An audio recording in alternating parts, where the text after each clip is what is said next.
नमस्ते गाइस। तो कल के इवेंट UFC 323 की मैं पोस्ट फाइट प्रेस कॉन्फ्रेंस देख रहा था और वहां पर पीटर यान और डैना व्हाइट ने जो बोला है वो मुझे बहुत ज्यादा शॉकिंग लगा। तो आज की वीडियो में इसके बारे में बात करना बनती है, बट सबसे पहले मेराब दुलिशवली की बात करते हैं, जहां पर वैसे तो लॉस लेने के बाद मेराब ने बहुत अच्छा रिएक्शन दिखाया है। वो अपनी आफ्टर पार्टी में भी जाता है, फिर जब वो स्टर्लिंग के साथ एम्बुलेंस में होता है तब वो अपनी मॉम को भी कॉल करता है और बोल सकते हैं पॉजिटिव रिएक्शन था। बट इसके साथ एक वीडियो जो मैंने मेराब की देखी है वो पता नहीं क्यों मुझे बहुत ज्यादा सैड लगी। अब मैं ऐसे फाइटर्स के लिए सैड नहीं होता जरा भी, बट इस बार पता नहीं क्या था, मेरा आपको ऐसा देखकर थोड़ा सा सैड लगा। जहां पर वो काफी इमोशनल था, वो ऑलमोस्ट रोने लग पड़ा था और वहां पर भी वो अपनी मम्मी को बोल रहा होता है। फिर उसके बाद ये बोलता है कि वो अपनी कंट्री जॉर्जिया के लिए फिर से ये चीज करने के लिए रेडी है, वो डाई करने के लिए भी रेडी है अपनी कंट्री के लिए, और वो ओवरऑल फाइन है। ये एक फाइटिंग स्पोर्ट है, तो वो फाइटिंग में पहले भी हारा था और अब जो वो हारा है वो डेफिनेटली उसका लास्ट बार नहीं होगा हारना। तो पता नहीं क्या था, इस वाली वीडियो ने मुझे बहुत ज्यादा सैड किया। यहाँ पर मेरा पूरा बस्ट अप है, उसकी आईज ऑलमोस्ट टीयरी हो चुकी हैं, वो रोने वाली आवाज में भी थोड़ा सा बोल रहा है। तो मुझे ये वीडियो थोड़ी सी टचिंग लगी, और गिवन दैट कि अभी मेरा बहुत ज्यादा पॉपुलर हो रहा था, जितनी भी वो फनी स्किट्स कर रहा था, वो हमेशा सबको एंटरटेन करने की ट्राई कर रहा था, तो मेरा आपके लिए लग रहा है बुरा। बट अब बात करते हैं न्यू बैंटरवेट चैंपियन पीटर यान के बारे में, जहां पर सबसे पहले ट्रोलिंग से ही स्टार्ट करते हैं। जिधर जो ट्रोलिंग पीटर यान ने प्रेस कॉन्फ्रेंस से स्टार्ट की थी वो चीज वो अभी भी कर रहा है। जहां पर वो जकूजी की फोटो डालता है, वो बंच ऑफ गर्ल्स के साथ है और मेरा वहां पर वेटर बना हुआ है। ऑल्सो इसके साथ पोस्ट फाइट इंटरव्यू में जब पीटर यान से पूछा जाता है कि क्या वो मेराब के साथ ट्रिलॉजी फाइट करेगा, तो सबसे पहले यहां पर भी पीटर यान ट्रोल ही करता है मेराब को, जिधर वो कहता है कि उसे लगता है कि मेराब को सबसे पहले अपने बॉय से पूछना होगा जो उसके साथ जकूसी में रहते हैं, और उसी के बाद देखा जाएगा कि फाइट होती है या फिर नहीं। तो ये सारी ट्रोलिंग थी, बट अब सीरियस बात में आते हैं, जहां पर पीटर यान ने जो बोला है उससे मैं थोड़ा सा शॉक हूं, क्योंकि पीटर यान मना कर देता है मेराब के साथ ट्रिलॉजी फाइट करने से। तो जब यान से पूछा जाता है कि वो किसे पिक करेगा, क्या वो मेराब के साथ ट्रिलॉजी फाइट को पिक करेगा या फिर वो उमर के साथ फाइट को पिक करेगा, तो पहले पीटर यान यहां पर बोलता है कि सबने मेराब और उमर की फाइट को देखा है और सबको पता है कि वो फाइट कैसे गई, इंप्लाइंग कि वो फाइट एक क्लोज फाइट गई थी। फिर यान ये भी बोलता है कि दोनों में से कौन सा ज्यादा डेंजरस ओपोनेंट है, क्या वो मेराब है या फिर क्या वो उमर है, तो बेस्ट है कि ये दोनों फाइटर्स आपस में फाइट कर लें और उसके विनर के साथ फिर वो फाइट करे। बट फिर इसके बाद पीटर यान खुद को कंपेयर करने लग पड़ता है मेराब के साथ, और यहीं पर मुझे सबसे बड़ी प्रॉब्लम है, क्योंकि यान यहां पर बात कर रहा होता है कि जिस वे से टाइटल को लूज करने के बाद उसे ग्राइंड करना पड़ा, जहां पर उसे 3 फाइट्स को विन करना पड़ा, तो वैसे ही वो चाहता है कि मेराब भी अपने टाइटल शॉट को अर्न करे। ये चीज मेरे लिए बहुत ज्यादा क्रेजी है, क्योंकि नो वे कि यहां पर पीटर यान खुद की टाइटल रेन को मेराब से कंपेयर कर सकता है और फिर ये बोल सकता है कि मेराब को भी उसकी तरह पहले 3 फाइट्स करने पड़ेंगी। रीजन ये था पीटर यान का कि उसे 3 फाइट्स को विन करना पड़ा, उसके बाद उसे टाइटल शॉट मिला, तो वो इसलिए क्योंकि लगातार पीटर यान 3 फाइट्स को लूज किया था। एल्जमेन स्टर्लिंग के अगेंस्ट वो फिर से अपनी बेल्ट को लूज करता है, उसके बाद वो शॉन ओमेली से बीट हुआ, जो कि बोल सकते हैं एक कंट्रोवर्शियल लॉस था। मुझे भी लगता है कि पीटर यान को विन करना चाहिए था, but end of the day officially Peter यान लूज किया और उसके बाद वो खुद मेराब से लूज हुआ था। तो ऑब्वियसली जब वो लगातार 3 फाइट्स को लूज किया है, तो ये तो सेंस बनती है कि उसे ज्यादा फाइट्स को विन करना पड़ेगा, उसी के बाद उसे टाइटल शॉट मिल सकता है। इसी के साथ जब हम मेराब को देखते हैं, तो पहले तो वो इतने टाइम से हारे नहीं था, वो 14 फाइट की विनिंग स्ट्रीक पर था। इसके ऊपर से जिस फाइटर ने पीटर यान को बीट किया, यानी कि शॉन ओमेली, उसे मेराब हराता है, बेल्ट को विन करता है। उसके बाद सबसे डेंजरस फाइटर उमर को बीट करता है, फिर अगेन शॉन ओमेली के साथ रीमैच में उसे फिर से बीट करता है, और फिर थर्ड टाइटल को डिफेंड करता है कोरी सैंडहगन के अगेंस्ट। तो 14 फाइट की विनिंग स्ट्रीक, 3 टाइटल डिफेंसेस, और इसके साथ दोनों मेराब और पीटर यान 1-1 है। ऊपर से इसके ऐसा नहीं हुआ है कि जब पहली बार मेराब और यान ने फाइट की थी, तो मेराब काफी क्लोज वे से फाइट को विन किया था, बल्कि वो भी एक बहुत अच्छी फाइट को विन किया था, और अब रीमैच में पीटर यान भी बहुत अच्छी फाइट को विन किया है। तो इक्वल चल रहा है इन दोनों के बीच में, तो इट हैज टू बी मेराब। 100% मेराब को बनता है कि उसे ट्रिलॉजी फाइट मिल रही है, रीमैच मिल रहा है पीटर यान के साथ, और फिर जाकर दोनों की राइवलरी फाइनली एंड हो रही है। तो पर्सनली मेरी ओपिनियन में जो यान खुद से कंपेयर कर रहा है कि उसे भी लूज करने के बाद पहले मल्टीपल विंस को लेना पड़ा, फिर जाकर उसे टाइटल शॉट मिला,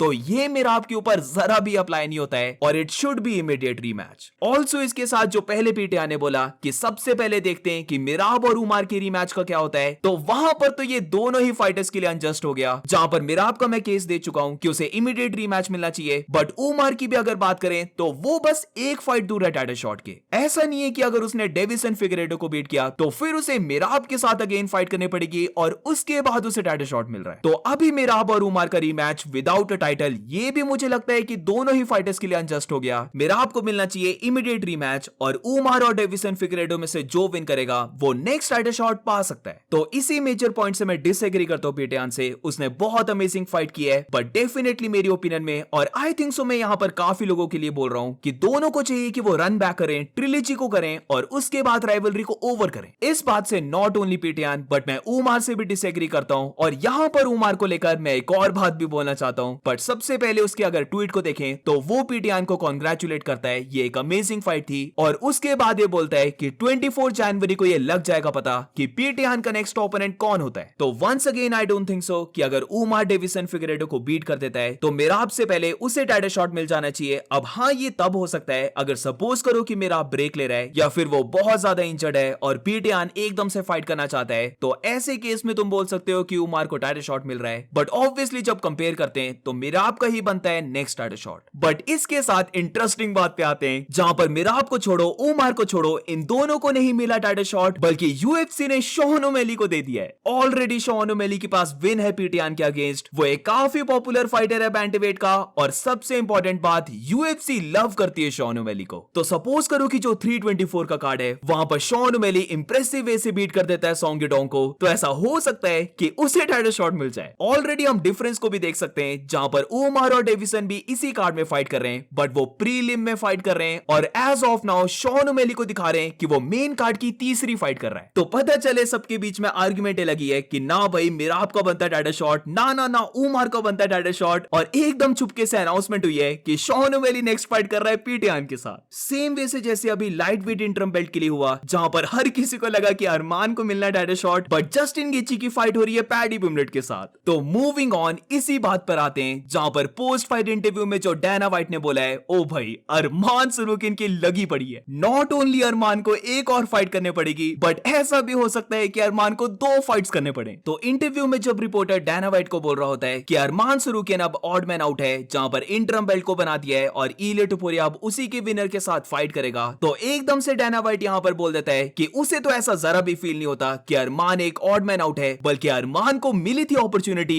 और उसने वो अपॉर्चुनिटी को मिस कर दिया। डायना बोलता है कि अरमान को फिर से लैडर को क्लाइंब करना होगा, यानी कि फिर से टॉप में पहुंचना होगा, बट जैसे कि हमें पता है ऑलरेडी अरमान सरूकिन टॉप में है, वो नंबर 1 कंटेंडर है। तो इसको लेकर भी डायना वाइट बोल देता है कि वो जरा भी शिट नहीं देता कि उसकी रैंकिंग क्या बोलती है। तो जितना भी अरमान सरूकिन को नंबर 1 पे रख लो, डायना वाइट इसकी केयर नहीं करता, बल्कि स्टिल हम देख सकते हैं कि डायना वाइट बहुत ज्यादा पिस्ड ऑफ है अरमान से कि उसने जो लास्ट मिनट में इवेंट को थोड़ा सा रुइन कर दिया, उसके लिए अरमान सरूकिन को पे करना ही पड़ेगा। भाई अरमान ये सोच रहा होगा काश मैंने इंजरी में ही फाइट कर ली होती, क्यों मैंने पुल आउट किया, क्योंकि अगर वो इस्लाम से हार भी जाता तब भी मुझे लगता है कि वो सेम ही पोजीशन पे होता जहां पर 2-3 फाइट्स उसे और करने पड़ती और फिर से उसे टाइटल शॉट मिल जाता। पर अब तो उसे ना तो टाइटल शॉट मिला, वो स्टिल नंबर 1 कंटेंडर है, वो स्टिल टॉप रैंक फाइटर है, बट फिर भी उसे फाइट्स करनी पड़ेंगी। मेन क्वेश्चन तो ये बनता है कि अरमान करेगा किसके साथ फाइट्स, अकेले ही ना करना पड़ जाए फाइट अरमान को, क्योंकि लिटरली कोई फाइटर बचा ही नहीं है जो अरमान के साथ फाइट कर सकता है। मैक्स ऑलिवे और चार्ल्स ऑलिवेरा की फाइट बुक हो चुकी है, बीएसटी की फाइट बुक हो चुकी है डैन हुकर के साथ, रफाइल फिजीव की फाइट बुक हो चुकी है मारिशो हफी के साथ, और डोंट वरी ये सारी मैं नेक्स्ट वीडियो में कवर कर लूंगा। बट एज ऑफ नाउ कोई भी नहीं बचा अरमान सरूकिन के साथ जो फाइट कर सकता है। मैथ्यूज कैमरॉड को भी देखें तो वो भी अपनी लास्ट फाइट को हारा है चार्ल्स ऑलिवेरा से।